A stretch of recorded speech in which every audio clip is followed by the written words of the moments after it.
Mike, turn your games down. Hi, we're another movie episode of Games My Mom Found. I am Mike Albertin, who's suddenly Seymour with me tonight. Tiffany Albertin. Hello. I am Joe Butler, and I have magically arrived on my motorcycle. And I'm Bill Tucker of A Gamer Looks at 40. And listen, Michael, just because you put a strange and interesting podcast in the window doesn't mean that it'll bring customers. Excuse me, but I couldn't help but notice that strange and interesting podcast in the window. I wish that worked. Did you find I know. Right? Because this podcast definitely could fall in the strange and interesting, I think. Definitely the strange. Depending on who's on it, for sure. Yes. Well, there's some episodes I can think of that are... might be a strange. Yes. There's a few. So we are here to talk about an episode that you picked out, Tiffany. Do you want to introduce what we're talking about? We are talking about Little Shop of Horrors. Horrors. Did I do it to you? No, you say it wrong. Awesome. No, we say horrors. Little Shop of Sluts. No. This is one of my favorite movies, and I know every song, and I just absolutely love this movie. Came out in '86 and directed by Frank Oz, Mr. Yoda himself. Great Frank Oz. The great Frank Oz. Never undersell Frank Oz and how good he is at what he does. Frank Oz is amazing. A national treasure, I would say. And he's dead, isn't he? No, he's still kicking. Oh, he's still alive. Oh, yeah. I thought he was dead for some reason. Miss Fozzie Bear himself is still alive and doing his thing. So as I like to do every year, I always have Tiffany pick out a movie around her birthday. Hopefully you'll be hearing this in February, as long as I can, depending on the weather and me getting this edited in time. Not be hearing this in February. You should, if I can get it done by Thursday. Today is Tuesday. I wanted to record this in October when HBO had it on there for free because it was a Halloween month, and apparently this is a scary movie. So this is a horror movie. There has to be some law where you cannot charge money for a movie that's like been made before the 90s. Ridiculous. Yeah.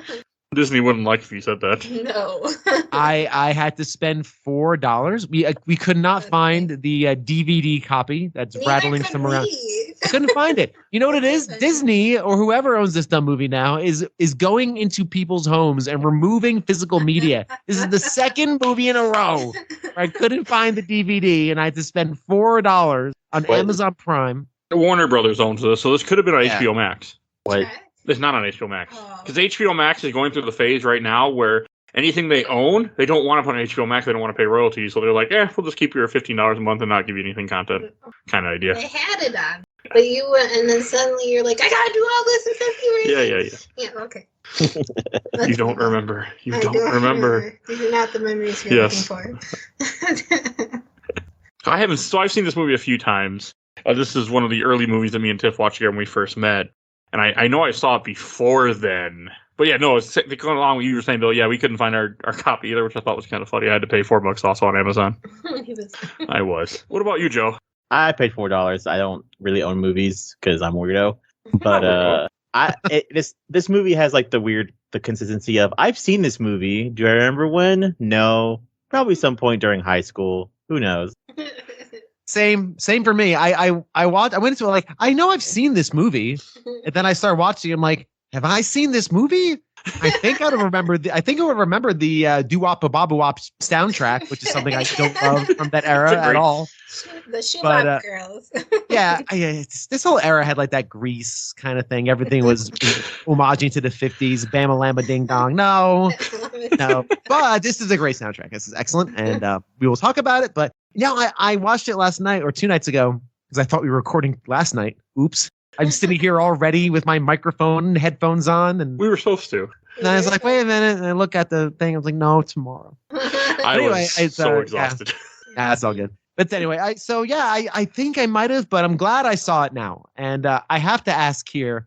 I don't know if I should ask here or later. Did we watch the theatrical or director's cut? Whatever Amazon gave us. There's both on there. Both, I think, are there.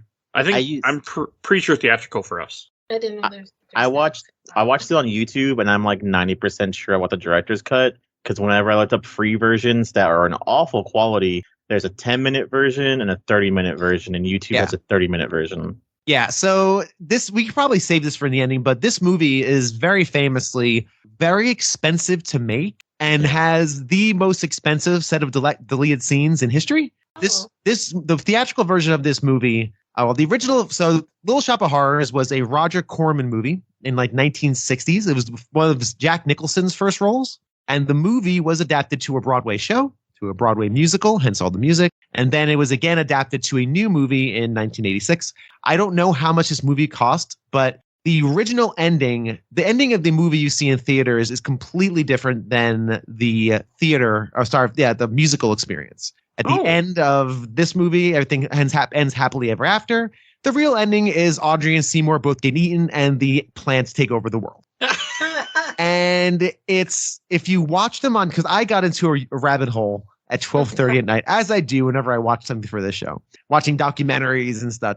And evidently, the real ending that was filmed and made cost about $7 million. Damn. And then when they didn't do it? They screened it for audiences, like an audience screening, and they hated it. I believe that. As soon as Audrey dies, because she does die in the original cut, they completely checked out and said they would not recommend it to anybody. So Warner Brothers said, you better reshoot this ending or we're not releasing the film. So they got everyone back. They got the actors all back, except for one of the doo-wop girls who was unavailable. So they just shot her feet and then the other two and stitched together this ending. So it's funny, if you watch the original movie in theaters, the ending feels very rushed. And that was the first thing I thought. I was like, wow, this is a very rushed ending. We kind of got to there.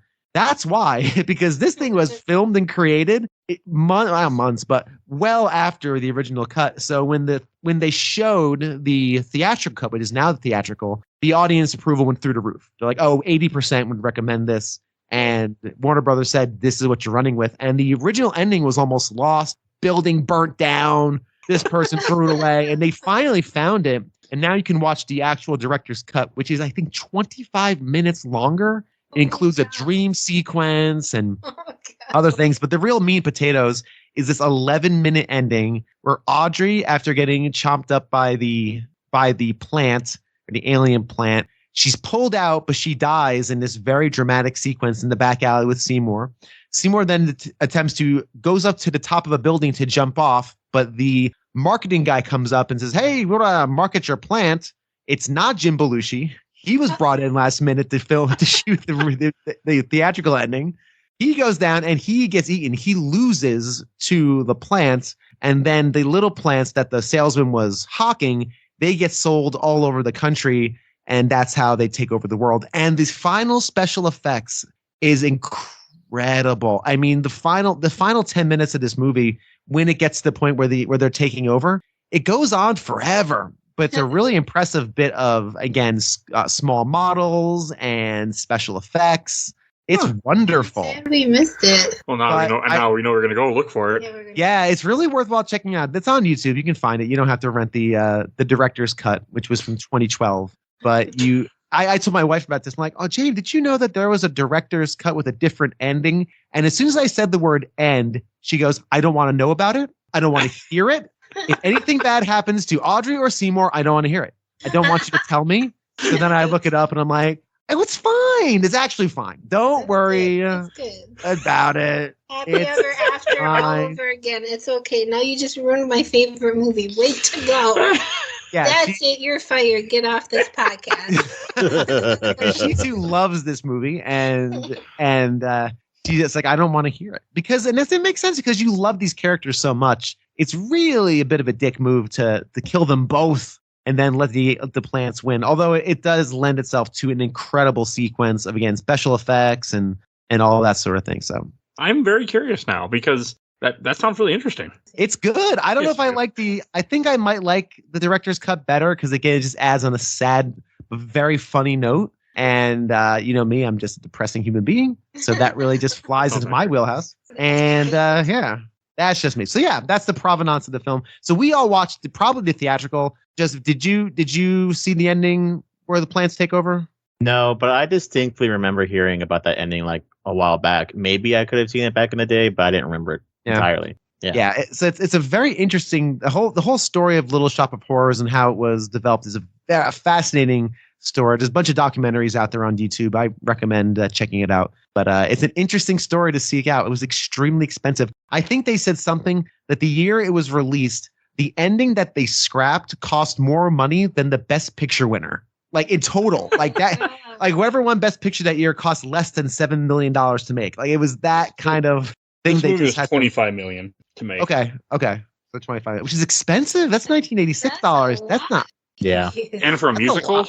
Yeah, it's just a musical with because this movie, the box office was $39 million, so it did not make a profit. So, besides the plant, there's not that many special effects. No, it really isn't. I mean, all the sets are fake. All the sets are made up. Nothing is shot on a location. It's all done and you on a set, on a soundstage. Yeah, totally. Yeah, it's all on a soundstage. It's a really interesting movie, but this is a very, very good, fun movie.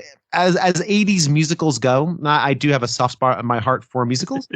I don't love this era of musical because again, it seems like they're all 50s shoe bop and wobble wops, whatever. And yes, as far as that goes, this takes place in the 60s.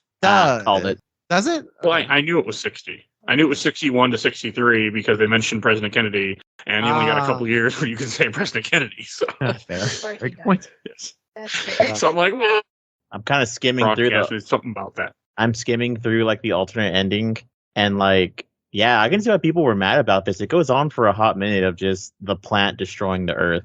Yeah, it's a bunch of plants destroying the Earth, and the problem is that the theatrical ending feels very tacked on. I even said that before I knew about this whole 11-minute thing. Mm-hmm. Like, damn, this movie just ends. He picks up the live wire, plugs it into the plant, and then it explodes. and I'm like, okay, and then it just ends. Like, movie ends, and then I see the original cut with the original ending, and I'm like, oh, this is awesome. But oh my God, this is taking forever. Could we please get it? Please stop with the wankery of your special effects, Frank Oz. We get it. You're good. Move on. You were Yoda. We had to get it. But so neither one is really all that super satisfying. Is the point? But there are some really cool effects. There's a point where a train is going along a train track and it goes right into the mouth of one of the plants. It's like sitting there. It's like, oh, I'm ready to eat it. Like some really good beats in it. So. Yeah, I gotta see this after we record. After we get done with this, look that up. It's worth checking out. Yes, you do. Yeah, you want to see Audrey die. You want to see him go. Actually, Seymour. I'm okay with because I like Seymour to a degree, but I'm okay with both of them get eaten by the plant. I like the plant. Poor Audrey, she gets beat by her boyfriend, and now she gets eaten by a plant. She just can't catch a break. No. She really can't. She really can't. The one thing about this movie too is it comes out early on because Rick Moranis was still acting. I mean, he's in like 4 movies a year at this point. He was in Ghostbusters like the year before this, or 2 years before this, and then Ghostbusters 2 a couple years later. Yeah, he had all those movies. Like he had a lot of movies at this time. I was gonna say, yeah, he was the same thing. He's a big actor, but then a lot of people don't know what happened to him about how his wife getting cancer, and he decided to use, which to be fair is a smart thing to do. He used all of his money to take care of his kids until they got old enough. So. I mean, yeah. And he was on top of the world. He was a big deal actor. And he, like you said, Joe, he decided to sacrifice it all for his wife and kids. And, honorable. Can't blame the guy. And at that point, he probably made more money than he'd ever really need. He's in some of the biggest movies of the 80s. And decides to hang it up. It's a really sad story, but, I very respectable. Yeah. I get that completely why he did that. But yeah, it's cool. Like, going back because he's the main actor in this. And then you have a lot of, just other guest actors. Was that a thing of the 80 movies, just bringing guest actors all the time? Well, like just for small scenes. The lady who plays Audrey. Well, I can't say Audrey. I say Audrey because I used to know an Audra from Staten Island when I was in college. Good old Audra.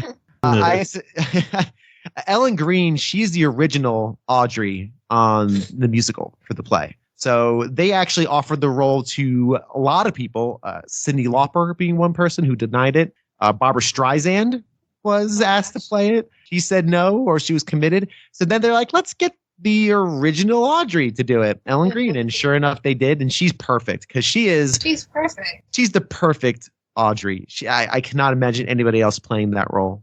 She puts on a voice, right? Pretty sure. Yeah, I sure hope that poor lady doesn't walk around talking like that. That'd be really you sad. can hear it like when she sings, when she does suddenly Seymour, all of a sudden she just belts out a different, like her voice completely changes. Like, yeah, it's got to be a voice for the movie, just the way that she's acting for the character, because the character's supposed to be very meek. Yeah, poor Rick Moranis just trying to keep pace with this amazing Broadway singer actress, who's just belting out. Yeah. Rick Moranis, he's an okay singer, but then you have her just belting it out, and he's like, suddenly Seymour. Yeah, and I'm not a big fan of musicals, but like this works. And there's like music constantly in this movie. You go from one song to you'll have like a small beat of stuff happening, another song, another small beat, a song. So many there's almost, especially in the first half of the movie, there's constantly having music. Yeah, it's definitely framed like a Broadway musical, which is what it is. So it's and the soundtrack by and large is really great. I think I have some songs I like more than others, but by and large they're awesome. And we'll probably go through the different songs as they come up because kind of have to. Yeah, it is a musical. We got to talk about the music if you're discussing this movie at all. I was gonna say I wonder if they fixed a lot of the stuff in the newer plays now, because this is still technically on Broadway, isn't it? It might be. I have the power. I've said it 100 times. I have the power. Yeah. I can type and talk. I can't imagine it at least being off Broadway. And I think the original production was off Broadway, which, if you're not aware, you have your big Broadway musicals, and off Broadway are kind of like the other streets, like 46th Street, 47th. They'll have like these theaters, and they're pretty good sometimes, and sometimes they're terrible. But this played off Broadway for a while. Talk amongst yourselves while I look this. Well, one thing about this movie that I also really enjoy is the duet girls in the beginning throughout the whole movie, how they keep changing costumes and like they're just there. They're mostly singing, but then they're also like just people in the town. They're just like different characters. I like them as the street urchins. I think that's like my favorite. Better ourselves. There's a canon explanation for what they are. What's that? They're muses. There's 3 of them. Oh. Yeah. Oh, I didn't catch that. Yeah. They're completely there's like in articles and stuff too, because I went through that trivia fact, because I remember there being an alternate ending, so I was looking through a bunch of the facts and stuff, and I think even maybe the credits refers to them as Greek muses. So that's what they are. That's why no one can see them, and that's why they sing. Interesting. That's really cool. That's more to this movie. Mm-hmm. Nice. I do like how this movie constantly transitions to a different, but it does tell a very good, little story the way it's going, and it just works. Like, in the beginning, I think you're introduced to Rick Moranis' character, and you get a little bit of background, like where they're at and how the guy's, has no business. And there's you're like, I'm going to close up the shop. But he has 2 employees, but he doesn't get any business. Yeah, I mean, I was like, well, Audrey's late all the time anyways, because she's, And Rick Moranis, I'm pretty sure, might be like a slave, because he, I don't even know if he gets paid, to be honest with you. I don't think he does. He lives in the basement, surrounded by plants. He's happy. The first major song, other than, of course, the introduction to Little Shop of Horror song, which is so infectious. It's been in my head, Mike Albertin, for 2 days. This damn song, Little Shop. You're welcome. Oh, and now everyone else has it too. All your audience has it now. The first song is Skid Row, which I think is the first song. Such a good song. Which is great. That's one of my favorites of the whole thing. I was gonna say that song hits weird just because I work downtown, and downtown as of right now is a mixture of being completely awful and also completely being re-suburbanized. Yeah. Isn't that always strange how that happens? The gentrification. Everyone's like, oh man, I live in Austin, Texas. Of course, this is the hot topic where Austin is desperately trying to hold on to its keep Austin weird, vibe. Ooh. When it's just not anymore. It's just Dallas South. Let's be honest, just a tech town like any other tech town. Dallas, Austin has lost its weirdness. It's gone. Forget it. It's over. Forget it. And they're still trying to hold on to that. Every year an article comes out. Austin's losing its weird. Yes. You keep building skyscrapers and high rises and pushing all the old things away. That's what happens. But there's always a piece of it where it's like, oh, I miss all the old stuff. But then you're like, yeah, but the old stuff kind of sucked. It wasn't good. That's why it's old and no one went there, because it kind of sucked. So it is still, if you're familiar with the Austin area, Austin still has a slightly beating heart of weird, but it's slowly getting crushed out by Elon Musk and his just reign of terror and awfulness. So is that where he's located at? yeah, evidently, yeah. He's here now. For you, Bill. Is that where Twitter is? Here. No, it's where Tesla. There's a giant Tesla. Oh factory. yeah. They dropped in here from Jupiter, or whatever the hell he's from. He's from Africa, actually. Emerald Mines in Africa, but I like Jupiter better. Jupiter makes more sense, to be honest. The way that guy's weird, but yeah. Anyway, that wasn't him. I know. But no, Skid Row is also a real place in. I mean, this movie's supposed to take place in New York, but Skid Row is a place in downtown Los Angeles, which I did not know until I watched a documentary about Cecil Hotel. My wife asked about this. She's like, is this shot in L.A.? Because Skid Row is L.A. And I'm like, yeah, it don't look like L.A. It looks like any gross city, USA. And clearly that's kind of what it was. Though it does have some New York kind of steez to it. Yeah, I thought it was supposed to be New York. New York or Chicago, I pegged it for. Yeah, because of the way the tram system is, like where they catch the train above. That's a New York or Chicago thing for sure. I mean, maybe LA has it too. I don't know. I've never been to LA or New York, but I know Chicago has it. Oh, well, DC has their metro is underground, so I think it's pretty common. But yeah, I think even just the style of the streets, that kind of cobblestone brick streets, that was very common in New York of that era. And I don't know about Chicago, but I do know New York still has some streets that are cobblestoney like that for no other reason than it's cool. For no other reason. Yeah. Now I got Skid Row in my head. I don't like Skid Row song. I love that I'm gonna call her the Bag Lady that just belts it out like in the middle of the alley. That's like my favorite part. Oh yes, she's great. One of the things I like about this movie too is I feel like this is obviously it being a late 80s, early 90s movie. I always feel like people should watch a movie like this because it shows what a timely era we used to live in. Because a lot of people don't think of downtown being gross or being paid like $3 a day. Because I think what is someone offer to buy plants for? Like was it like two dozen for $100? $100. I was making a lot too. He bought more than 2 dozen. He bought I think. Like, I'll buy $50 worth. Do you have change? Well, then I'll just buy, double. I'm like, how many dozen is that? It's so silly and heightened, and we'll get to that scene as the meteoric rise of his career and the shop. I love how that, and again, that's very, very Broadway, very musical, we have a limited amount of time on a lot of songs, so let's kind of get through it.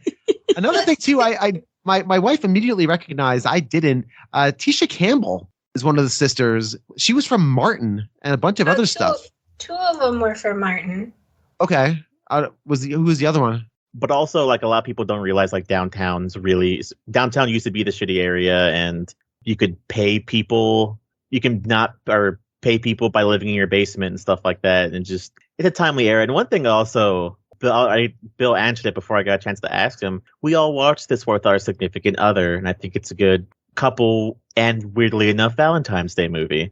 Certainly, I think that's great. Yes, with the current ending, yes. Yeah.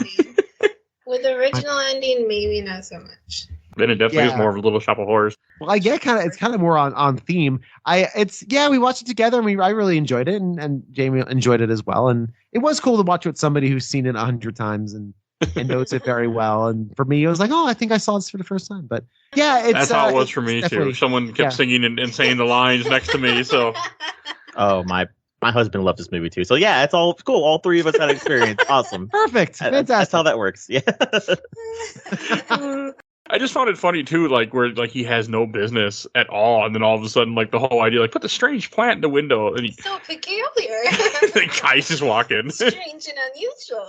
It's funny though. I'll take a dozen roses. And it's just in a coffee can at first because he just knows he doesn't have any money. He's like, he couldn't get any pots from upstairs. He's only allowed to use a coffee can. He broke them all. Remember? Oh, that's what it was. In the beginning, he stumbles around.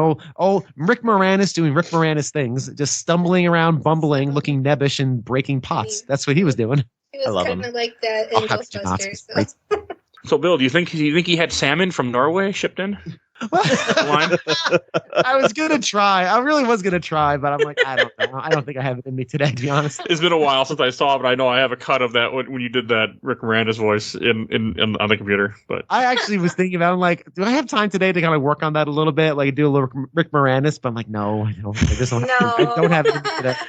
Oh, it'll sound ridiculous. So just listen to the Ghostbusters episode where he talks about this. Let's do Salmon, and I'm like, I can't do it. I don't have it in me. I can't do it. I don't either. have it in It's me. been too long. It's been too many. It's been 2 years since we did that episode, or something, or getting close to that. I wasn't invited to that one. No, you so weren't. That was rude. You were on too. That's what counts, right? Whatever.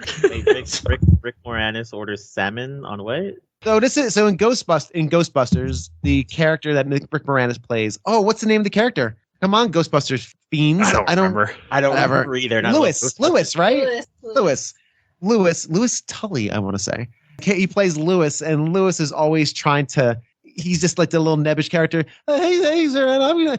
So he has this dinner party. He maybe do this now. He has like a dinner party. He's walking around, and all he likes to do is talk about, his accounting business. Like he's one of those people that's constantly talking about himself when he seems like he's talking about other people. So, hey guys, are you having a nice time at the party? Yeah, salmon I have was $25 a pound usually, but I got it for $12 because I know the guy downtown who takes care of it for me. And I'll make sure you try the caviar as well. It's really delicious. And he just goes on and on. And the beautiful thing about Rick Moranis in that movie is he never stops. He never stops for a breath. He really doesn't. It's amazing. It's wonderful. And even as he's running from the demons, oh, hi there, horse. How are you? It was good. He just goes on and on. And I wonder how much was ad-lib by him. Poor Sigourney Weaver.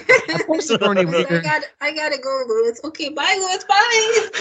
If you're sure you don't want to stop by afterwards, I know you're. But we're part of the deal for a little while. We have some. I haven't seen. See you later. I swear all that had been ad-lib. There's a lot of that. Oh, it's great. Well, him in this movie, he is not that. But he still has that era of just real. Rick Moranis is extremely endearing, not because he's a dorky dude, although he plays like dorky dad or dorky guy. Usually, he's kind of playing to type. He just has this real affable way about him. He's just a likable guy, and that really plays well into this character who is a bit of a schmuck who kind of just goes with it.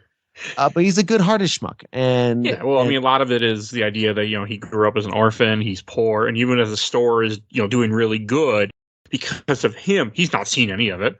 He's not getting more money, which makes sense. What money? He don't get money. So he must get enough to buy the plant. Yeah. So that means that Rick Moranis was the original Michael Cera of his generation. Yes, but Michael Cera never reached the level. Michael Cera, we kept Michael Cera at an arm's distance. He's one of the best movies ever made. Come on now. Even still, but you can't say he's charming. You can't say he's charming in Scott Pilgrim. He's the worst. An asshole. He's a terrible character in that movie. There's other movies he's charming. He's charming in Juno. He was supportive. Yeah, I haven't seen that in a while. I like that movie. Yeah. Just has a very smackable head. I just want to I think it's sometime early on when you have them explain, like when Rick Moranis explains, or Seymour explains how he found the plant. He's like, I was walking down the street when I know something like that. I felt really uncomfortable with the Asian American stereotype. Oh God, yes. I felt really uncomfortable, and I thought he was gonna sell him a Mogwai. Like, are we gonna get Gremlins again? Yeah.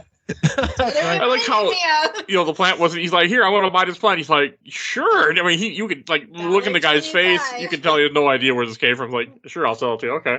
Bought him for $1.99. It's yeah. A lot back in the 80s. I know. I was 61. I was watching it and I was kind of like, I don't get annoyed, Bill. Don't become you and just sit there and complain.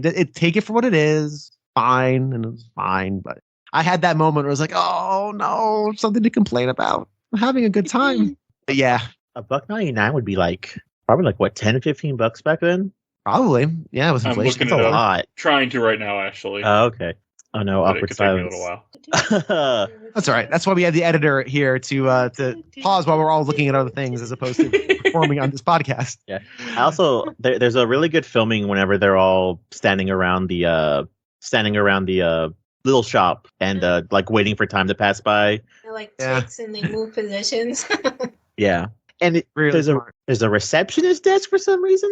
Yeah, I was trying to figure out what they were doing. Were they doing bills? They were just all taking naps when they were at that desk. It felt like a reception. Yeah, like that little side desk. And you have a really good point, Joe. This movie is shot is excellent. It's a very well shot movie. And shooting musicals are really tough because obviously a musical on stage is one set, right? You have actors working in a static place, and that's kind of where the energy it comes from. The set is just there to literally set the stage just enough for actors to do their thing. But you can't do that in, a film. Obviously, it has to move and sets and changing cameras and all that fun stuff. So the way this movie is filmed and presented while still maintaining the heart of a musical is really, really well done. Musicals to movies can be disastrous. Like, anyone ever seen Phantom of the Opera, the movie? No. Ooh. That sounds bad. Ooh. Oh no, it is terrible. It is not good. It is not good, Joe. I would not recommend it. So, it's $20 in today's money is what he spent. Really, $20? Jesus. $20. Like, Jesus. $20 for a plant the guy knew he didn't have. He's like, sure. Put the highest price you could think of. $20? Sure. And I love the fact that Rick Moranis is trying everything he can do to make this thing grow. He cannot, failing, and the whole place is crumbling along. But anyway, this movie is very well shot, and I think the cinematography is great. The sets are excellent. It's just really hard to do a musical in a film, and the combining the two is very challenging. And this movie is surprisingly good at merging the two styles. You could almost say it was shot like a play. Fair. Well, it is well shot. Like it does a good job of switching from scene to scene too, and the way that everything works. I think it's because it's after he figures out like how to feed the plant with the blood. Because he pricks his finger and all of a sudden the plant just like wakes up. Yep. Well, they make money, and then that happens. Okay. Well, no, I don't think it's that quick. I can't remember. Yeah. Well, no. So they put it. It's the rare and interesting plant, and they put it in the window, and it just was alive enough for people to walk through the door and say, "Hi, that's a strange and interesting plant you have there." And 5 dozen roses. Right, and then it just collapses, and that's when Mushnick says to. And then we've kind of skipped a bunch here, but we kind of know the setups already, and Audrey's the character. And we've also gotten to the point with Audrey already where she's an abused girlfriend. It gets worse, but yeah. Which gets a lot worse and gets uncomfortable. She comes in with a shiner, I think. Yeah, she comes in. I think that might be the introduction. I say her introduction to her, she has a shiner. She has a shiner. And of course, every time Mr. Muchnick or whatever decides to point out whatever injury she has. Yeah, that boy is no good. That's not a good boy. This boy is no good. I don't know why I went to I think she's like, he's a professional. He's a professional. A date? Again with the state? yeah, he's a professional. A professional. Yeah, professional something. Yeah, really. We'll get there. Oh boy. But I have a very long-winded speech about that part, and I'm excited to get to it. Which part are we talking about? Him being professional? Yes, him being a certain professional. But fantastic. The song he sings too when he's trying to feed the plant Audrey too as well is really good as well. Like, I've given you soil. Sunshine, I've given you dirt. I can't remember. I can't remember either. I'm listening to it as we speak. I'm not going to sing along. But yeah, it's very good. It does what all good. Blood. Yeah, it does what all good musicals do. Is it's kind of moving things along. No, it does what what good musicals does. Is it provides a catchy tune, but also moves things along. And a lot of these songs do that. There's not a lot of fluff because musicals can also have a lot of fluff songs where it's like we're at the same place we started, but we sung a snappy tune. Like there wasn't much to that. It's constantly moving along with the musicals. It keeps going. Like, I was surprised rewatching this for this episode how much of the story is told while they're singing. Like it isn't just like, okay, we're gonna stop, have a song, and then continue on. Like almost everything's happening with the music. That's why I have a hard time with musicals because I like musicals like this that the song has something to do with the storyline versus, like you said, Bill, where it's fluff. It's just to have a song. Like, I know there's a part, I don't remember when, I think it's early on, when Seymour, because he's not getting any sleep because he's feeding the plant all night and cutting all his fingers up, when he forgets the flowers, and then she makes the arrangement for him to take. Glitter. The way she talks. Glitter. And I like the fact that the funeral arrangement is really just for 4 dopey-looking plants in a vase. There's really not 4 lilies. There's really nothing else there. You'd think it's just this big arrangement. Glitter, glue. And he's like, hey, they're one of my best clients. They just keep dying off. Love it. It's so snappy. And more than 4 lilies, maybe. Hey, it is Skid Row, so I guess they don't got money. I hope he's not paying a lot for that. It's amusing. I think it's just when you first get, or is it when he comes back and when you first get introduced to Steve Martin's character. Well, first we have to. Have we talked about something that? Oh, is that where we haven't gotten to the point where she sings "Somewhere That's Green"? Right, her kind of monologue song. I think that's after you see that she's getting beaten and stuff. I think, right? Correct. You're right. Is that right? So he goes on the radio show first. Oh, okay. Yeah, I put the movie on. But she comes back and says, I missed it. And then that's when her arm's in a sling. Okay. A sling. It's like a decorative scarf or something. But it's a sling. But it's a sling. I got a lot of Beetlejuice vibes from that sling for some weird reason. I can see Lydia wearing that. And it's very like gothic looking in a way. It was cool. I thought it was cool, other than the fact that she was abused by a monster. We also the radio station is the first of many SNL appearances. Half the cast of SNL shows up in this movie for some weird reason. It's awesome. Great.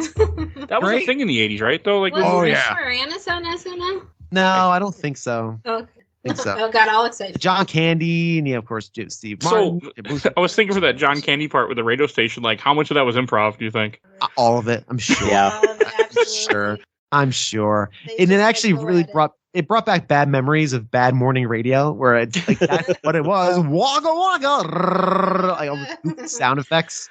When I was listening to that, or watching this, I was like, man, I would like that job. That's what I thought to myself as I watched that. Like, I would like to do that. You want to make sound effects and go? Hey, I would love to be. I mean, I'm on the radio, but I love to be on the radio that more than 100 people listen to every week. So hey, more than 100 people. Oh, baby, it's not nearly that much. Hey, it is. I see the numbers. Are you telling me you want to be like professional Foley artist? Like provide sound effects for films and movies and radio? Sure, I would love to be on the radio. Lapping coconuts together like horse hooves, like Monty Python. I thought it was hilarious because again, it fit, the 60s, so he's got to make all the sounds himself, and I just thought that part was hilarious. And like even Rick Moranis looks confused, like what's going on? Yeah, he mirrors our reactions. Like, what is this? Who is this Yahoo? But it's talking strange and amazing things, but you don't see the plant because it's a radio. It's all very silly and heightened. And I love the fact how heightened this movie is. It's great, and that's what's fun about it. It's heightened. I guess John Candy did a lot of cameos in movies, didn't he? At this time. Give him a half day's pay, and a good sandwich, and he's there. Like just go for it. Like Home Alone. I know. Why wouldn't he? I would. I do a lot of stuff for a half sandwich, right? Oh yeah. Now, so. You kidding me? I'll take a Jimmy John sandwich, and they're terrible. Sandwich. I mean, you gotta really. Damn it! I could go for a sandwich now. Anyway. It's a good scene. I really enjoyed the whole radio station thing and just everything with it and just like the whole jokery of it. So I got a question about the radio scene. See, we got the very curvy secretary with the red dress bending over, and then the plant tries to bite her. But how does the plant know that? How does the plant see things? I want to know it, or it like sniffs out. I don't know. What are we going on? It just senses. It just senses there's a very. I can say something I don't want to say when my brain is thinking. I mean, listen, I'm gonna just tee that one up for you there, Mike Albertin. You're the host. You're the host. I was gonna say it's gonna sense flesh. Like, it senses that there's flesh. And I'm like, no, wait a second. I wonder what it's sensing. I'm like, no. So I assumed it was because her skirt was red and he thought it was blood. That's not what I think. No. However, how does he know her skirt is red? He doesn't. I don't think it has anything to do with it. He smells it. As Mike flounders with this, Mike and Joe and I have a side conversation while Mike just. I'm trying to get Tiff to say it because she's a woman. She can say it if she wants. I just don't want to say it. He smells her blood. Yes, that's what I. Because again, he reacts to the fingertips. I didn't think about it till just now, but that's what makes the most sense. That's why because he doesn't react to anything else. You're disgusting. Agreed. You want an explanation? There's your explanation. That's that makes sense. Not the explanation I wanted, you sicko. Not the explanation I wanted either. But I went, oh no, that's what my brain realized. You're gross. I want a divorce. Okay, you got it, babe. Okay. I will say one of the because we haven't gotten to so we've got to the point where Seymour's fed Audrey 2. We were aware. I love Steve Martin again. I love the fact that the visual bit of Steve Martin jumping off the bike and it's skidding to a stop without falling over is one of my favorite visual things in this movie. I love that. It's And so then they, silly. Snap his fingers or something. Of and it, course. stopped. Yep. Of course he does. Of course. Oh, but we missed the Audrey song. That's Somewhere That's Green. Somewhere That's Green. Yeah. I love that little. My favorite line from that one is, all the furniture has plastic. I can't hit her notes, so I'm just gonna pretend like I'm Edith from All in the Family, if you don't mind. I'm just gonna go that route for this voice. Big ginormous 12-inch screen. Hey, so you think she told someone, "Hey, we have 2 TVs at our house"? What 2 TVs? It must be joking. Opening your TV dinners. Play Duty. The worst part of this, we were listening to it, and I looked over to my husband. I go, "This sounds so familiar, but I haven't watched this in a while. What am I thinking of?" And he goes, "Babe, you're thinking of Family Guy when the old guy sings it about Chris." I'm like, "Oh yeah, that's what I I forgot about that. Yeah. Oh my God. Oh. Isn't he wearing a dress too? Yeah, the old man singing it as Audrey, so he's in a dress and running around, and their kids look like old man Chris's. It's awful. I don't think I've seen this. Oh, it's awful. We'll YouTube it. Okay. It's very That's good. funny though. Good pull. Very Family good. Guy's great. That's all I got. Kind of. So inappropriate. It's terrible and great at the same time. It's so inappropriate in so many. Hey, Orville's better. One of his other creations.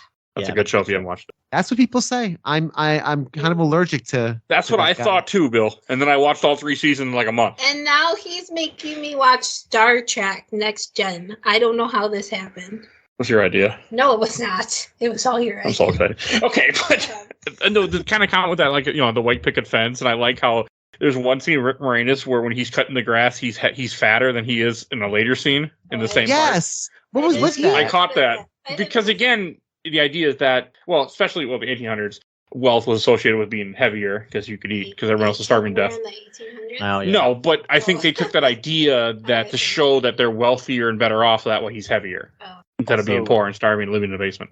Also, someone's selling Tupperware to them while she's like cooking for them, and I know that was a popular thing back then as well. It still is a thing. Oh Is yeah, it that's fair. really? The woman sitting across from me used to sell Tupperware.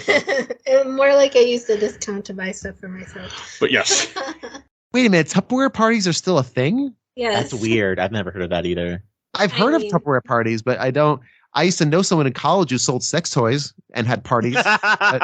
Seriously. Those are a thing too. Don't get me started on that. No, they were.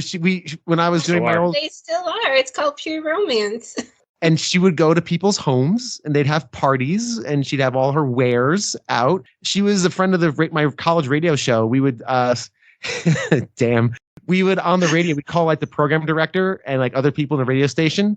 And she would call them telling them like, "Oh, so your 12-inch dildo is on back order. Do you mind the purple instead of the black? Because we can start." And we would call people, live on the radio and enjoy watching them stammer as she did her spiel, because that's kind of what's her gig. That's the best It's thing a ever. very funny bit. I'm sure I have tapes of it someplace in the archives of us bothering the poor program director. I just remember the last time one of those parties I was down at one of our friends' house, and I was down in the basement playing Call of Duty Modern Warfare 4. Why are we not surprised? Why? You didn't want to come up and I did not want to be involved in that party. I'm like, I'm going to stay down here and play Call of Duty on my PC. watch us taste the lube. It's really good. Tastes like vanilla. So Joe, how's going on with you, man? Is everything cool? Like, you have a conversation. You started it. You started You're it. supposed to stick us with it. I did. You talk about Tupperware parties. That's where my brain goes. So Tupperware. Not my fault. You're a pervert too, okay? Hey, listen. Someone needs to snap their fingers in front of my face every like 5-10 minutes because this edible's really kicking in. Wake up! Did you really? You did, huh? Okay. You took Yeah, my advice. He's like, oh, okay. It's legal here as of 2 weeks ago. So Oh, You fantastic. gotta take advantage of it. I have not really done many edibles in the legal in We have Minnesota. a couple of dates of them. I know, I just haven't. Not the same. I want to go back to Vegas and Meow Wolf and get high again. That was great. No oh, meow wolf for you. oh, that was amazing. That was not worth $50. It wasn't your high. No. You just weren't high to enjoy You it. just stare at the I literally just laid on a bed at one point. They had a random mattress, and I just stared at the ceiling and the lights. I'm like, wow. And I never do that. So that's how I knew it was the So least. before Joe starts snoring, then let's continue to Wake kind of up. move it along a bit. Yeah. So So we got Somewhere That's Green. It's a great song, and it's we dined on that. So now we have. This is where we get the big dentist moment. We're really at the point where he's on the motorcycle. Yeah. He gets on the motorcycle, he's on the motorcycle, and he's talking all sinister about throwing cats out the window and doing I don't know whatever else.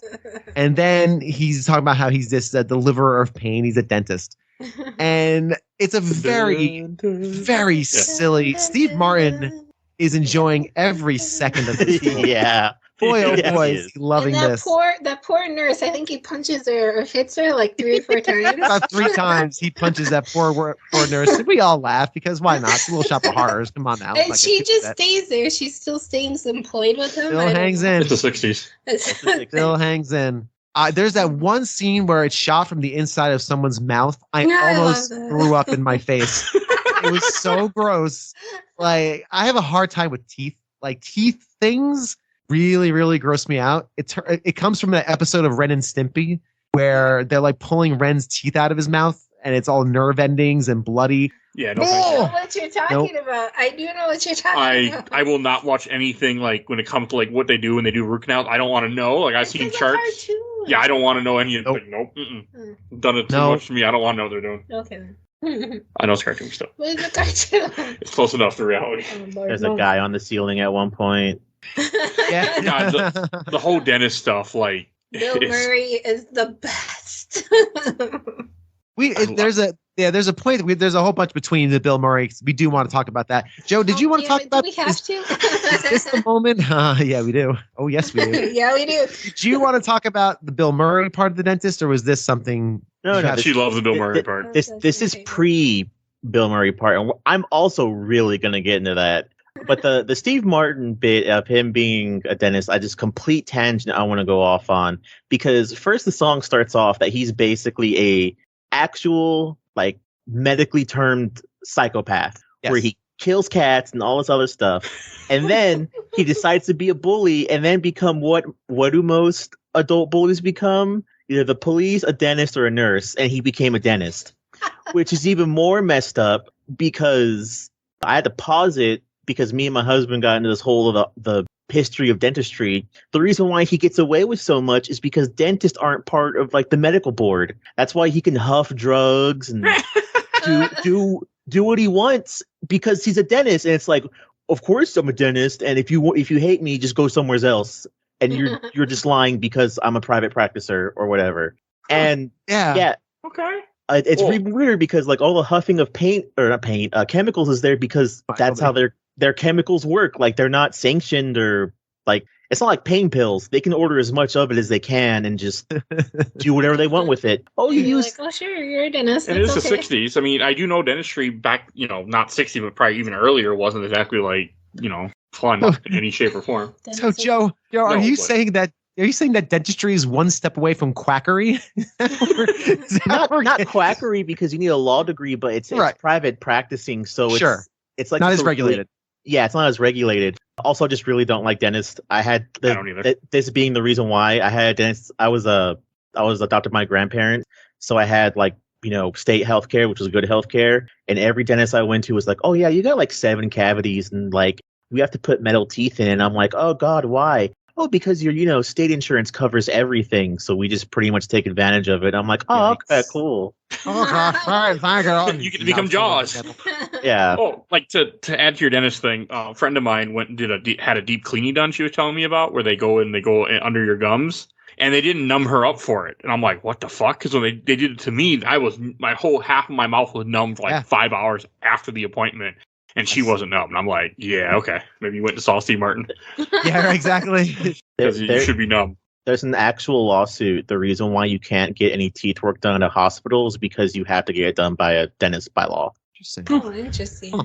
Yeah. Okay. I did not realize that. I guess way to not regulate it even more, I guess. I don't know. Dentists are just a weird thing, and it's hard to find a good dentist. Steve Martin is not a good dentist. Oh god. He's an awful dentist as well. He is a terrible dentist. Or when he first meets Seymour after the whole motorcycle thing, where he can't remember Seymour's name, and he's like, "I know you." And then when I think Audrey finally corrects him, and he's like, "Shut up," or something like that. No one's talking to you. Yes, doctor. Yeah. Yes, doctor. What, doctor? doctor. Yes, doctor. So weird. It's so off-putting. Obviously, it's meant to be. It's meant to be. Terrible. You guys are forgetting the part where how he arrives. He doesn't come through the alleyway. He falls from the fucking sky. You know? Man, so good.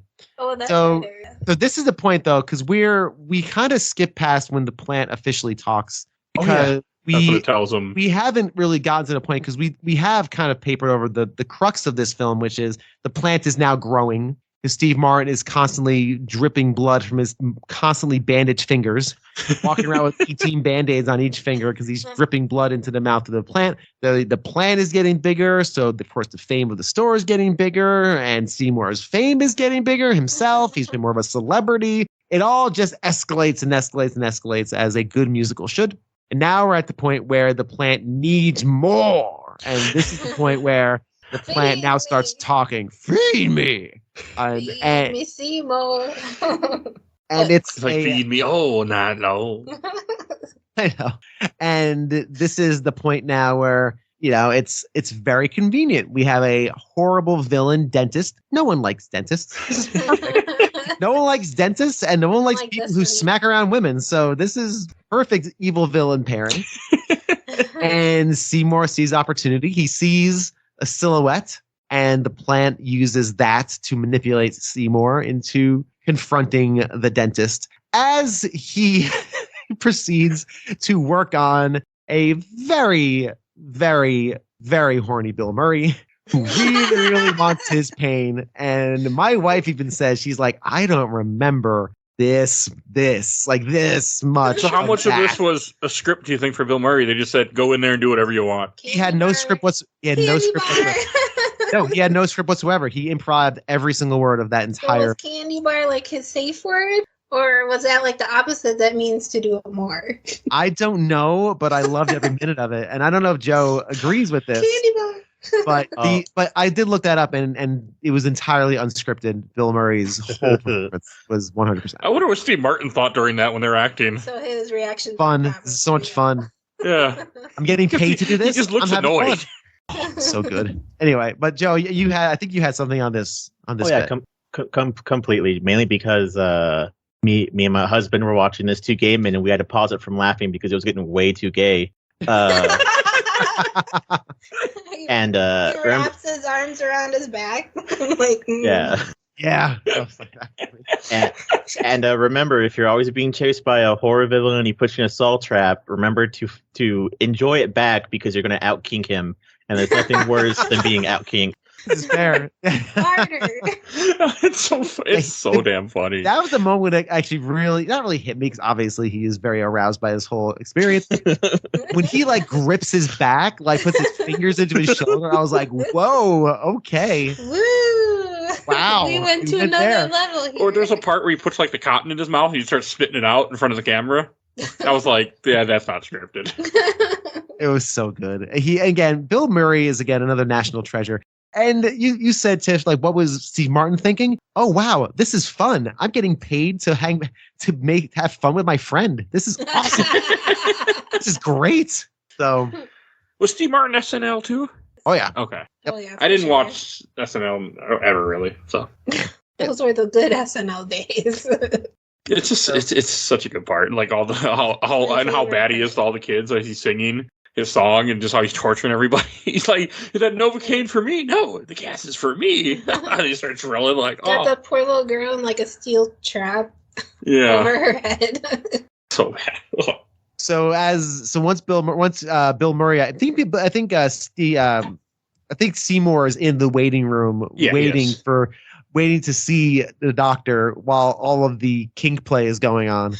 Bill Murray leaves extremely satisfied. All these screams of agony or pleasure, whichever. And hearing Whichever. candy bar. Candy bar.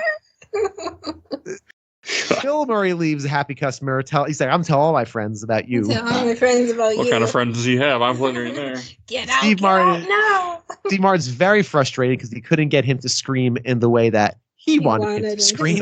He screamed, but not in that way, not in the pain way. And we have this great moment where remove teeth from Seymour, and Seymour's got a gun on him. Doesn't need the gun because He hooks up to Joe's nitrous oxide, I guess that is, laughing gas. Yeah. Something gets stuck or broken. He breaks when he pulls out the gun to shoot him. He's like, "Let me turn this gas off, and I'll take care of you." Yeah, that's when he dies. It breaks, and I think he just died because he just suffocated, right? I think he couldn't get it off, and hence he was trying to say I could asphyxiate, but he didn't get it out because he died. Which also can fit with the whole like horny theme they have going on here, so it works. It's also creepy. It's a creepy visual too of him with this contraption on, just like slumped to the floor, dead with this like wide eyed. It's a very unsettling visual. Hey, it fixes his problem. Like, you have to shoot him instead of having to shoot him. He just kills himself. All right, makes it easier. That works out. He didn't kill him. He just takes the body and drags it. Technically, didn't kill him. I mean, he was involved in the murder, essentially. The accident. He was involved in the disposal. It's not his fault the guy was hooked on laughing gas or whatever. Yeah, because the guy's crazy. Yeah, that's not his fault. I do like how the guy pulls out an old drill. He doesn't even do an exam. He's like, okay, we're going to start drilling some teeth there. He doesn't even exam nothing. Like, okay, let's just start drilling. He also shows a picture of a dog and is like, this is the most disgusting human mouth I've ever seen. I love that. This is what can happen if you don't take care of your mental health. Jeez, mental. You become a canine. You become an actual dog, an actual mongrel. It's just all off-putting and gross. But he gets his he meets his end. Seymour then drags his body very easily. By the way, I mean it's easy to drag a 185-pound lump of dead weight and contraption to the plant. Plant tells him to chop him up. Evidently, the plant just feed him whole. He eat the other people whole. I know. That was later, though. This is his first body he's eating. This is his first body. There's a lot more to come. This is the first one. He has grown, I guess, since then. So chops him up. The owner, Mr. Mushnick, sees the creepy silhouette of Axe coming down. I think he actually sees the going on. He sees him actually doing it. Yeah. I'm pretty sure. That's how I took it. I thought he just saw the silhouette. We just see the silhouette, but I think that from his point of view, he's seen more. Oh, okay, sure. If you say so. That's what I believe. Okay. Yeah, I think he sees a bit. He catches enough glimpse in the lightning strikes. Because he actually, when he confronts him later, is like, I saw what you did. And yeah, that's that. So then the next day, the cops come questioning Audrey. You know, everything is, the plant is happy and fed. Hooray. And that's when we get Suddenly Seymour, which is the main song in this movie. I think everyone could agree Suddenly Seymour is like the big showstopper. I'm going to take a guess it's the end of the first act in the play. I don't. Probably. My guess, I don't know. But yeah, what does everyone think about how that kind of develops, right? Because it's very quick. Again, this movie paints things in extremely broad strokes, but again, we don't have time for anything subtle. It goes from, hey, your boyfriend's probably dead, but he really sucked. Are you sure you should care about this dead person? Instead.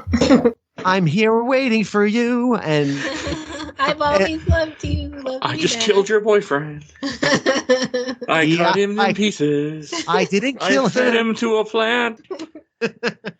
It's not my fault. He was dead when I found him. But suddenly Seymour is here. So the play did not end with this. Suddenly Seymour. It ends with the dentist dying of asphyxiation, and then Seymour feeding the body to Audrey too. And that's the end of Act 1 of the play. So I was incorrect, but it's close. It's a very good like horror element too, seeing the shadow of him cutting at the body. Yeah. Why he didn't just do it in the basement, I don't know. But hey, you know. Hey, listen, you know, come on. Yes. I mean, cut out people in a more public area is always a smart decision. Yeah, he has to vivisect a human body to feed an alien plant. None of this makes sense. None of this is normal day stuff. So yeah. So what do you think of the song though? Suddenly Seymour. It's a big song in the play and in the show. One goes of my on a bit. Songs. It goes on though. It goes on. It feels like a long one. But it does. It goes on, but she definitely belts it out, and I know every word. Is this when they talk about running away together too? Yeah, at the end. Okay. Is this when he proposes to her, or is that later? Later, I think. Okay. I don't have all my notes. So. Do you want to see them? What part is after this? I can't remember. I was gonna say I believe after Suddenly Seymour, he's laying at home feeling good, and Mushnick walks in, says he sees him. Yes. Okay, yep, that's it. Yep, Mushnick comes in, says he accuses Seymour of killing the dentist. Seymour, of course, very astutely says, I didn't kill him. I just chopped him up and fed him to the evil plant. I just chopped him up. And of course, not understanding that this is kind of what has to happen, Seymour kind of tricks Mushnik into falling into the gaping maw of the plant in a very funny and pretty gross, if you think about it, but obviously not on the surface. It's very silly and fun. Yeah. But he ingests and eats Mushnik whole, which is pretty great. Now we know the plant can handle it, does not need his food cut up for him. And take care of the slice all on his own. Yes. He just like slurps it like a piece of spaghetti. So good. and doesn't anybody wonder, like, you see like the FBI or the police show up for Steve Martin's character Dennis, but nobody shows up to figure out what happened to Mushnik. He's just gone. Okay. He doesn't have any family except for Seymour. But you think the police would be like, where'd he go? Nope, no one cares. No one cares about the owner. He's gone. It's fine. Moving on. No one cares. He went on vacation. No. That's what Seymour said. That's what he told people. I mean, I'm sure that's happened a lot in history. Yeah, that guy's on vacation. Yeah. Okay, this is when you have Audrey 2 eats him, and then you start having where he's getting, like, I think a little time fast forward, and he's getting all like the deals, and everybody's like, "Here, sign this. You're going to be famous. You have your own top garden show and this and that." He's on the cover of Time and Plant Weekly and all these magazines. That's a really cool scene. And it goes very quickly too. Like, it's just the song's playing, and it just keeps showing all the different things happening to him really fast. I think, is that the supper time song, or is that the song he's singing while eating Mushnik? Supper time is when he's trying to eat Mushnik. That's when he's singing supper time, and you have the girls and the muses outside the window going supper time. Yeah, and then he eats them.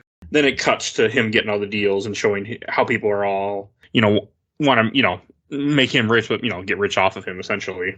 Yeah, very very kind of a very not so subtle ties to sensationalism and how fast fame can get to someone's head, and not just get to someone's head. Actually, I shouldn't say that, because nothing gets to Seymour's head. He just goes along with everything. He has no agency in really anything. Just things happen to him, and he stares around blindly, like, okay, I guess. Yeah, and you're saying this. Okay, sure.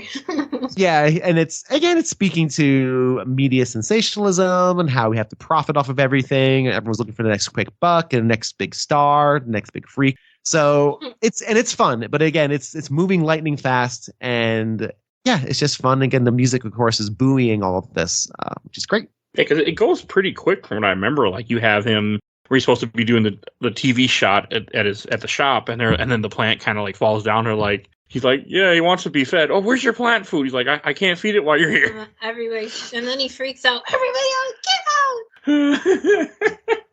I do like how it doesn't want, it wants fresh meat. It wants human meat, I think, essentially. It does not want cow. It doesn't want hamburger chuck. No. They want humans, which fits again with the whole alien theme that they're going for, especially in the 60s idea. All aliens eat humans? That's kind of a little prejudice. It is, but it also fits that xenophobic is the word you're looking for. Yeah, but it fits that theme, especially the 60s, and that fiction, which is what this is set in. I wasn't around in the 60s. My dad, I wasn't, of course, either. was. But yeah, I hope not. I know you guys make fun of me for being old all the time, but I'm not that old. Not 70. But I don't think were people really being concerned about being eaten by aliens? Was that like a? Yes, I know alien panic was the problem, but being consumed. I think it just fits with the fiction of aliens. Yeah, it's fine.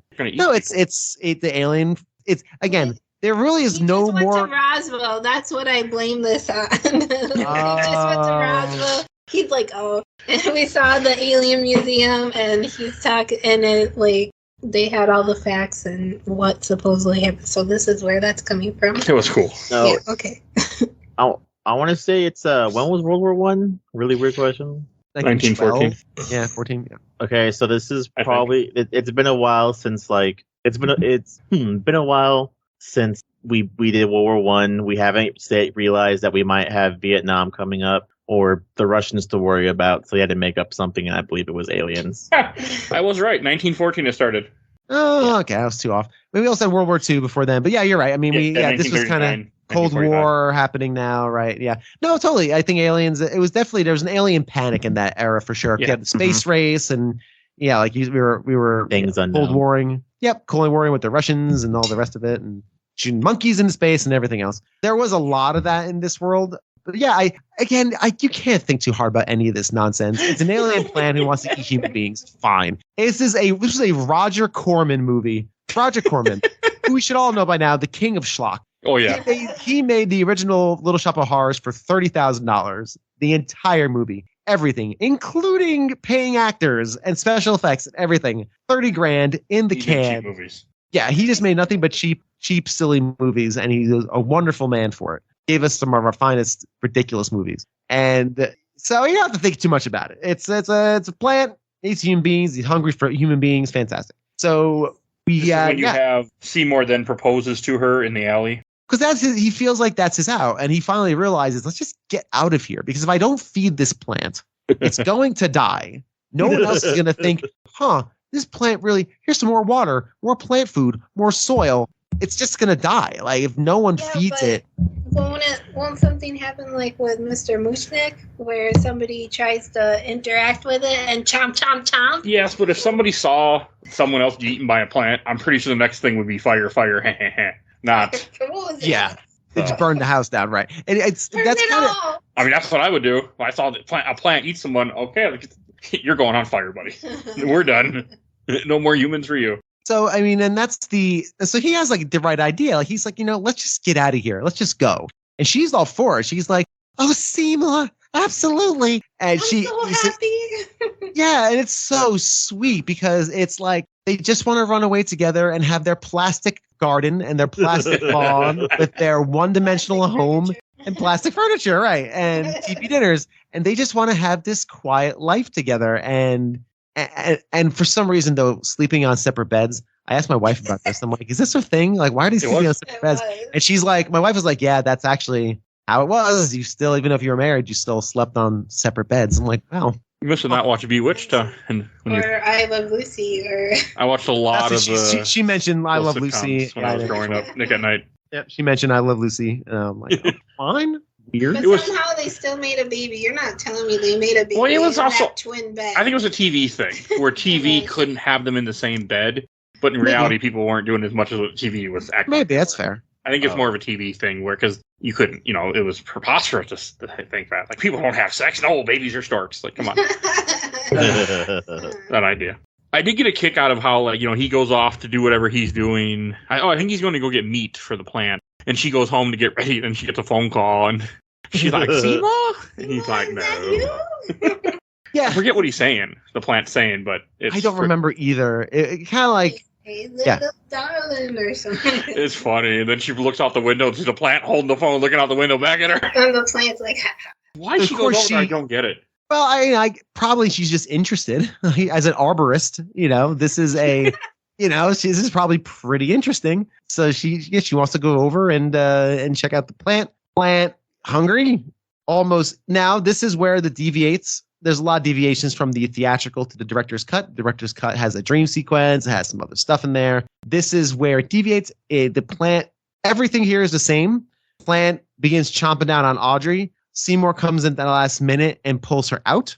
In the theatrical version, that's what happens. He comes in and saves her. After he gets a couple good chomps in, like once she's in his mouth, the plant's mouth, you think it's over. Like, oh, yeah, that's it for Audrey. She's bleeding. I think when he pulls her out, even in the theatrical cut, she's still bleeding. Yeah.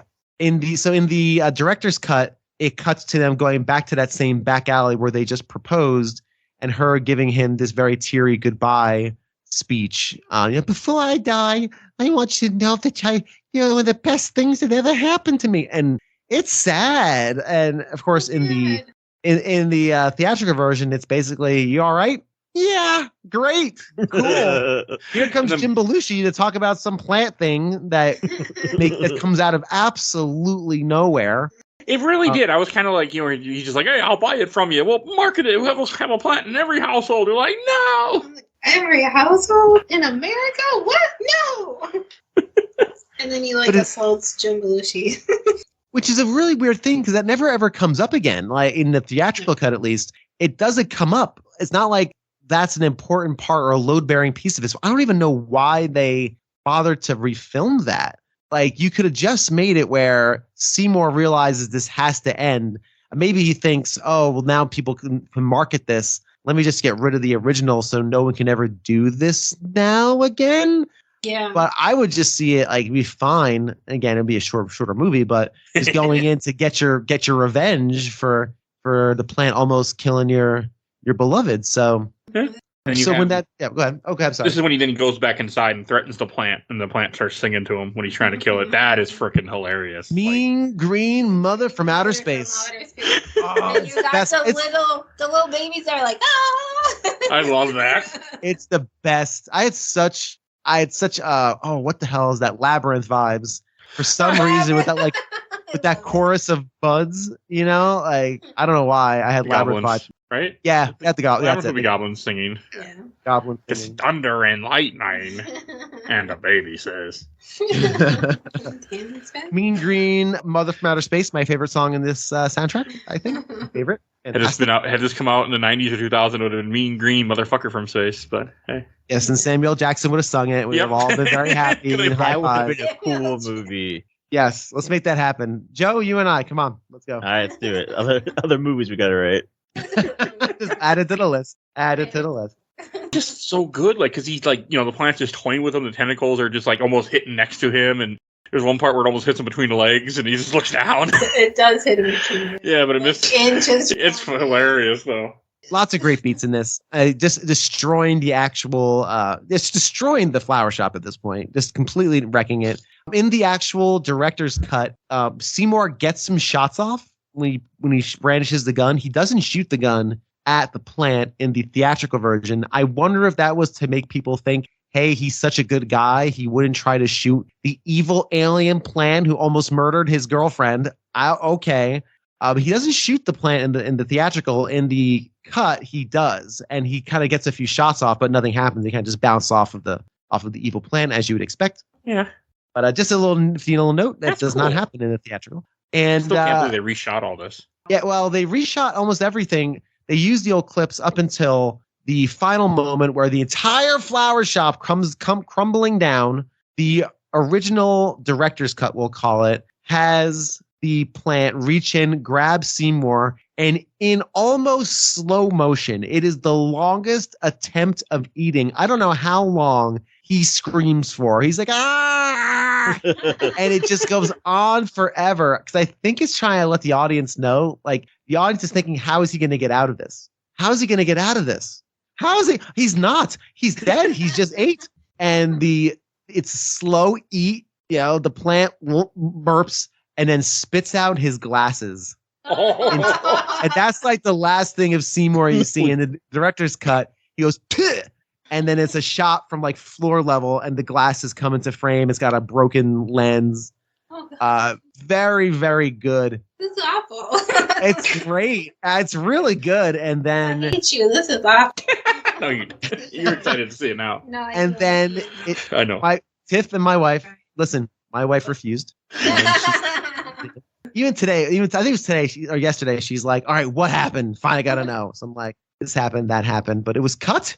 Theatrical version is the one we should all keep in our heart, even though I do really like the director's cut because it's got some really amazing moments of like the whole end is just literally a Godzilla movie just with plants. It's great. It's really good. It's a kaiju movie with plants. It's awesome. I'm looking this up as soon as we get done. I'm very curious. Yes, but so Joe, what do you think about this final sequence of again, Mean Green, Mother from Outer Space, and Seymour plugging him full of electricity, just finding a live power line and ploop. And not dying while holding it, yeah? And not dying while holding it, yeah. Not dying under the pile of bricks either. Yeah. Nope, him and Wile E. Coyote can survive it. The Mean Green Mother from Outer Space is the one song that I actually specifically remember from this. Yeah. Like if it's one thing that I can think of when people talk about the show, maybe because like back then when like there were commercials for it, that was maybe the song for it. Probably. Yeah. It's so upbeat and energetic, and it's probably one of the more fun songs on the whole soundtrack. And the soundtrack full of really fun tunes. It's just very memorable, and it's great. Yeah, foul mouthed plant, just tough titty. It's good. And then it has like a cut where then it shows them getting married, and they have that picket fence house with the plastic on the couches, I'm assuming. And I love how then it just zooms in to the little plant, little Audrey. Smiling. Yeah, just sitting in the garden. So it kind of alludes to the same ending that from the director's cut, that the plants aren't dead, like they're around. Yeah. I mean, as long as no one feeds it blood, I think you'll be fine. But yeah, it's and that's how the theatrical cut ends. And of course, the director's cut goes on for another 11 minutes. It's so long, guys. Y'all, it's so long. I'm surprised they got away spending $11 million or $7 million to make an ending like that. That's what I the 5 or 7. Those are the two numbers that come up. Either way, but still, how do you get away with spending that? I mean, I watched enough movies that made us documentaries now. Like people, I mean, they're kind of like they keep attention to what their budget's going to be. Like you can't just get extra more money like that. It's funny. The one I watched on Sunday night was an amateur documentary. It was a YouTuber type who's doing it. It was very good. It was good, but so he didn't have a lot of inside information. But suffice to say, they went all in on this Frank Oz movie, and I think because it took so much to get done. I think, gosh, I don't want to get it completely wrong, but the final form of the plant had anywhere from 50 different operators making it work at any one time. Damn. Wow. Because look at it, like every little piece of that plant is moving and moving intelligently. It's not just on strings or on like gears, like a wind up doll or something. It's articulating in a natural way. I think there's like 50 operators. It was just incredible amount of puppetry and technique going into it in order to sync up the mouth of the plant. They had to do it in slow motion, so they shot it at like 12 or 16 frames per second as opposed to the usual 24. So and then when they sped it up to a normal film speed of 24 frames per second, it then looked natural. So Rick Moranis had to do all of his lines in 12 to 16 frames, like saying it slowly.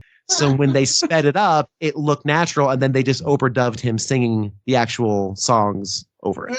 Oh, that's cool. And overdubbed the, just ADR the dialogue. So lots of fascinating stuff. If you're into like the technique of practical effects, there's no green screens or blue screens at all in this entire movie. Yeah, everything's practical, real sets. Yeah. I love the guy who does the voice too. I can't remember his name. He's from the Four Tops. Yes. Oh, is it Levi Stubbs? Is that right? I think so. Yeah. He does a great voice for the plant. He does it, and I love his singing voice. I love his voice. I love everything. Yeah, that's the end of the movie. Ta-da! That's it. Yep. Oh, fun fact, the Little Shop of Horrors 1960 movie, directed by Roger Corman, was based off or might have been influenced by Arthur C. Clarke's 1956 science fiction story, The Reluctant Orchid. Huh. Far cry away from Little Shop of Horrors. Imagine if they'd made like The Reluctant Orchid, and it's just like really sensitive. Well, just like a movie we're going to be talking about either before or after this, depending on when I get this done. Do Androids Dream of Electric Sheep? That's what Blade Runner, the book is called. The Blade Runner is based on. Yes. I know. It's called, by Philip K. Dick, it's called Do Androids Dream of Electric Sheep. Right. Electric Sheep. Yeah. That's why they didn't call that in the film, because then they'd like, no one's going to see this. Reminds me of, what's that game, Christine? Catherine, yep. The people the sheep. That's why they call it Blade Runner instead, because they're like, people will see this movie. They won't see Do Androids Dream of Electric Sheep. Yeah, no, that's not gonna fly. It's a hard fit on a movie poster. So, and that's how it ends. Right, end scene. Happy ending. They run off into the sunset together. I think you need happy endings in most movies, though, especially a musical. I think. No, not really. I don't like movies that don't have happy endings. I can say that. Is that why you didn't like Titanic? Well, I didn't like Titanic because they spent an hour and a half dying. You had to split it evenly, okay? That's all. We watched that movie not that long ago in theaters for Valentine's Day. Oh, great movie on Valentine's Day, right? Wow. Her idea, not mine. She's like, we're gonna go see Titanic, and she's just so excited, just glowing, and she's telling me about it. I was so excited. Aww. Hey, the theater was full though. The theater was full. They even had ushers like, okay, what's your seat? Can I see your ticket? I'm like, get out of here. Really? Yeah, it was. Oldie time. Did they have like the oldie time like red velvet jackets on? And no. Like, yes, ma'am. Please let me show you to your seats. They get dressed up for the movie. Bothers me movie pictures. I don't. I mean, because again, it's based on a real life thing, but. Hey, also, the funny thing is, we watched Ghostbusters 2 not that long ago, and I was thinking to myself, hey, the ship, because ship's in Ghostbusters 2 where it shows up. Better late than never. Except it's not broken in half, because at the time in the 80s, they didn't know the ship was broken in half. It wasn't until later they figured that out. So I found that funny, because in 89, it's in one piece in the movie, but in Titanic, by then, in the late 90s, they figured out it broke when it hit the ground, or when it goes down, because they didn't know at first. They thought it just sunk. They had some kid that did a drawing, but nobody believed in that. No, they thought it split, and then it just sunk. They didn't think it broke in half and sunk. There's your nothing, your part you didn't have. Let's go to Shelf Stacker Box. And Joe, why don't you go first? This is definitely going on the shelf. I didn't think it would at first, but watching it is a really fun time. Can't mess with the musical. And Tiffany? Of course, it's going on the shelf. I would watch this a million times and sing the songs and recite the lines. Mike's giving me a look. I couldn't believe it. I was like, okay. I did. I love this movie. I watched it a million times when I was a kid, and definitely the shelf. That's more than you probably need to know. Okay. And I'll go next.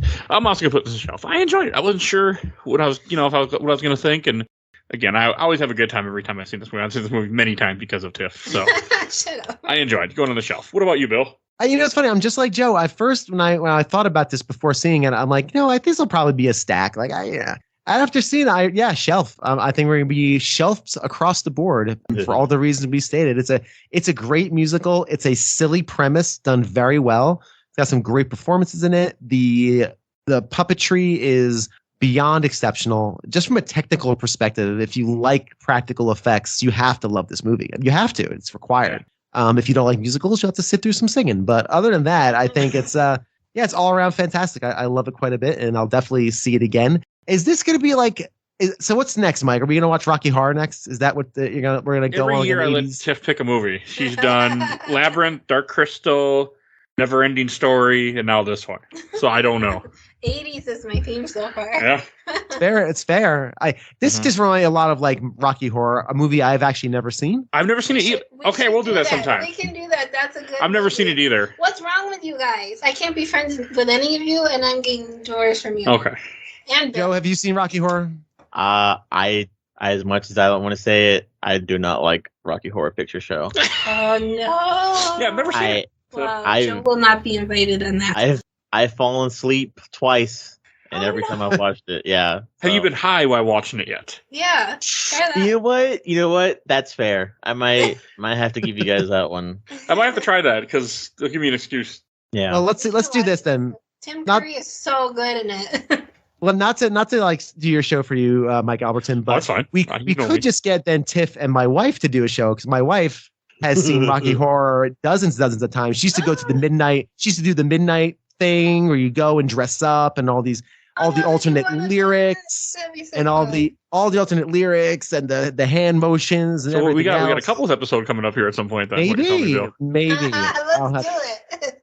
Maybe. So my wife knows Rocky Horror very well, and we had a discussion about it 2 nights ago after watching this. Sometime in the future, listeners, that will happen. I will make it happen. There you go. Because I'm one thing about the show is I'm trying to get movies off the list that I've never seen, and just this gives me an excuse to watch movies I've never seen.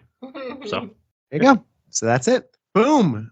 Another opportunity to schedule a show and figure out a recording while recording for our wonderful audience. That's what they're here. I think people like that. If you're still here, you're in for the long haul. So thank you for sticking around for this wonderful discussion about Little Shop of Horrors, and hopefully another wonderful discussion about Rocky Horror Picture Show. So and there Bill, it is. Where can people find you at? Oh, me. Oh, wow. Well, I do a small little show with a dwindling listener base. I'm just kidding. Maybe. No, it's okay. No, I'm not saying that. I was just, Mike made that joke earlier, so I'm just going to dovetail off that joke. Called A Gamers Looks at 40. It's telling the full stories about video games and how it affected their lives. And we're almost, this is being released soon, so we are not hopefully. out of, hopefully. We are not out of end of this month or early February, either way. Okay, well, at the end, so not just yet. The Zelda series is almost done. The light is at the end of the tunnel. The last Zelda episode will be, I worked this out today, on 4/3 is the finale. Episode 71, done. So if you like Legend of Zelda, I've done 6 months worth of episodes. Listen to them, damn it. That's a lot of Zelda, by the way. A lot of freaking Zelda. I'm so Zelda out. I finished Majora's Mask. I won't do the same game usually more than one a season, because I do not. And my season are 20 weeks. I just don't. Yeah. It's just... I finished Majora's Mask a couple of days ago, and it's great. Fantastic.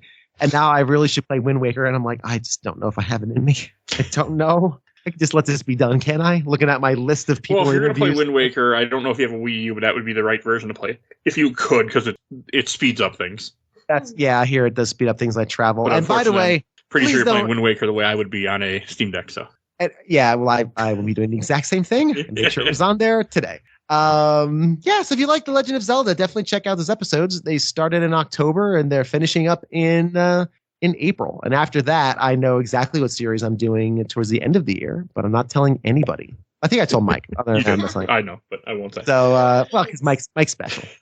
Check it out. Twitter, anywhere you find shows. A Gamer Looks at 4040.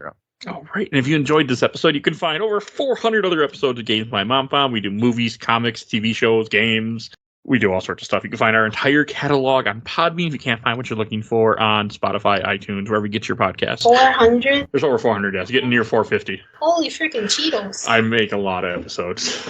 I have an issue. I have a problem. Yes, you do. Podcast Anonymous. Yeah. So definitely go do that. I want to give a shout out to my awesome intro and outro courtesy of Helena at Hell Hat Sphere. You can follow her on TikTok and tell her I sent you. She'll send me. You say you're gonna her name like that. I don't know if she listened this far. I've been doing it now for hundreds of episodes, so that's oh well. And if you want to support the show, we do have a Patreon for little dollar. You can vote in our Patreon poll. Depending, I don't know what it'll be depending on when you hear this. So. Because it could, if I don't make it this month, it won't be accurate. But yeah, you'll go see there'll be a poll. Go check it out. And if you want to talk with us, we do have a Discord. You see a link in the show notes. And please follow us on Facebook, Instagram, Twitter, and on YouTube. I think that's everything I need to say. So we will see you guys next time. Bye, everybody. Yeah.